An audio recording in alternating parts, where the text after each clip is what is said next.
আসসালামু আলাইকুম। আজকে আমরা শিখব ফটোশপ দিয়ে কিভাবে খুব সহজেই ইমেজের ব্যাকগ্রাউন্ড রিমুভ করে নতুন কোনো ব্যাকগ্রাউন্ড বসানো যায় অথবা সলিড কালারের ব্যাকগ্রাউন্ড বসানো যায়। তো আমরা শুরুতে চলে যাব ওপেন থেকে আমাদের একটা ছবি ওপেন করে নিব। ছবিটা ওপেন করে নেওয়ার পরে আমরা চলে যাব সিলেক্ট মেনুতে। সিলেক্ট থেকে সিলেক্ট অ্যান্ড মাস্ক। তো সিলেক্ট অ্যান্ড মাস্কে যাওয়ার পরে এরকম একটা ইন্টারফেস আসবে। তো আপনাদের ইন্টারফেসটা এরকম নাও আসতে পারে, ভিন্ন রকমও আসতে পারে। যেমন কারো ক্ষেত্রে প্রপার্টিস প্যানেল থেকে এই যে ভিউ মোড আছে, ভিউ মোড থেকে অনিয়ন স্ক্রিন আসতে পারে, কারো ওভারলে আসতে পারে। তো এটা এক একজনের এক এক রকম আসতে পারে। আবার অনিয়ন স্ক্রিন আসলে যে সবার আমার মতো আসবে বিষয়টা এরকম না। কারোটা ট্রান্সপারেন্সি কমানো থাকতে পারে, এরকম থাকতে পারে। তো আমারটা ট্রান্সপারেন্সি আমি 100% করে দিলাম। আবার যদি কারো ওভারলে আসলে যে এরকম একদম লাল ইন্টারফেস চলে আসবে বিষয়টা এরকম না। কারোটার অপাসিটি এরকম কমানো থাকতে পারে। তো আমি অপাসিটি 100% করে নিলাম। ভিউ মোড যেটাই থাকুক সেটা কোনো বিষয় না। এক একটা ভিউ মোডে এক একটা কালার সুন্দরভাবে দেখা যায়। ইমেজটাকে খুব ভালোভাবে সিলেকশনের জন্য এখানে অনেকগুলো ভিউ মোড দেওয়া আছে। আপনারা আপনাদের সুবিধা মতো ভিউ মোডটা ব্যবহার করবেন। তারপরে আসেন, এখানে আমাদের বাম পাশে একটা টুল বার আছে। টুল বারে কিছু সংখ্যক টুল আছে। তো প্রথম টুলটা আমার কুইক সিলেকশন টুল। তো এই কুইক সিলেকশন টুলটা সিলেক্ট থাকা অবস্থায় আমরা আমাদের অপশন বারে সিলেক্ট সাবজেক্ট নামে একটা অপশন দেখতে পারবো।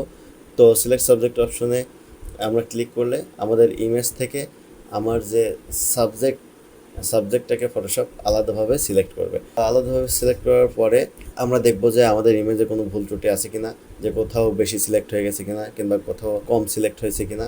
আমার ছবির যে অংশ দেখা যাচ্ছে এই অংশ সিলেক্ট, এবং এই যে ওভারলে কালার মানে লাল কালার যে দেখা যাচ্ছে এই অংশটা আছে ডিসিলেক্ট। তো এই অবস্থায় যদি কোথাও কম বা বেশি সিলেক্ট হয়ে যায় তাহলে আমরা এই যে কুইক সিলেকশন টুলটা নিই। যেমন আমার এখানে একটু বেশি সিলেক্ট হয়ে গেছে, এখানে আমি অল্টার চেপে ধরে এখানে আমি এটুকু কমাই দিলাম। তো আমার ছবিটা মোটামুটি সঠিকভাবে সিলেক্ট হয়েছে। তারপরে কোথাও যদি খুব সূক্ষ্ম জিনিস যদি সিলেকশনে সমস্যা দেখা দেয় তাহলে আপনারা এই যে রিফাইন এডস ব্রাশ টুল আছে এখানে, এটা নিয়ে জাস্ট চারপাশ দিয়ে আপনারা একটু ব্রাশ করে দিতে পারেন।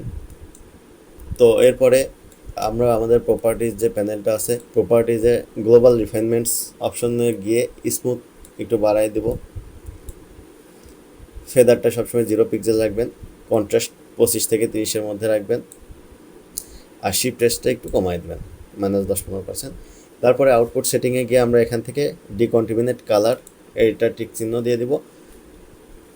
ডিকন্টিমিনেট কালারে টিকমার্ক দেওয়ার পরে আমরা দেখব যে আউটপুট টু এই অপশনটাতে new layer with layer mask এই অপশনটা যেন সিলেক্ট থাকে।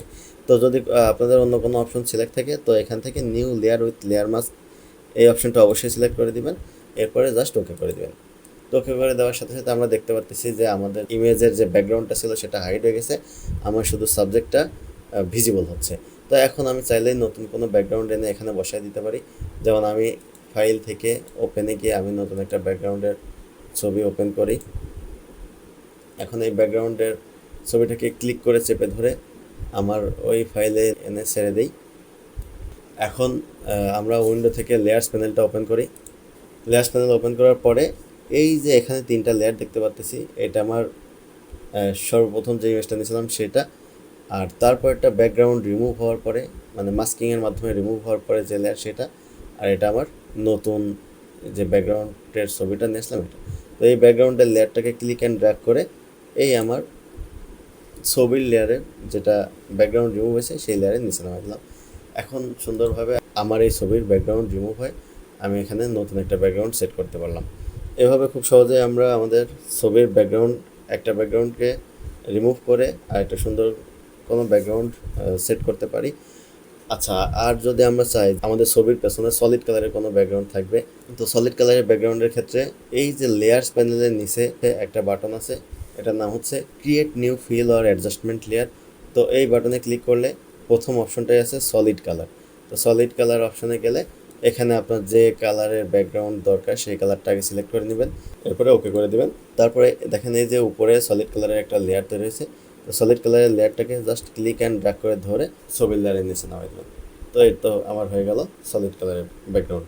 তো আমরা চাইলে নতুন কোনো ব্যাকগ্রাউন্ড অ্যাড করতে পারি, আবার চাইলে সলিড কালারের কোনো ব্যাকগ্রাউন্ডও দিতে পারি। তো আশা করি সবাই বুঝতে পারছেন। আগামী ভিডিওগুলোতে আমরা ফটোশপের অন্যান্য ট্রিক্স নিয়ে আলোচনা করব। সবাই সাথেই থাকবেন। ধন্যবাদ সবাইকে।